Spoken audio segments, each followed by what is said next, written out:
How to set Google Gemini as default assistant. Setting your Google Gemini as default assistant, especially on Android, is very simple. You just have to make sure you have the Gemini application installed.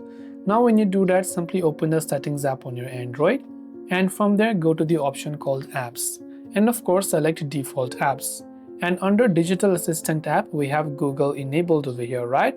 So what we can do is we can change this default digital assistant app to Gemini over here. So we can tap on this option here, and we can choose ChatGPT also, we can choose Claude also, but you can also choose Google Gemini in this case. For that, you can also launch the Google Gemini application, tap the three lines icon and come to settings page, and over here you can see the option to switch to Gemini over here.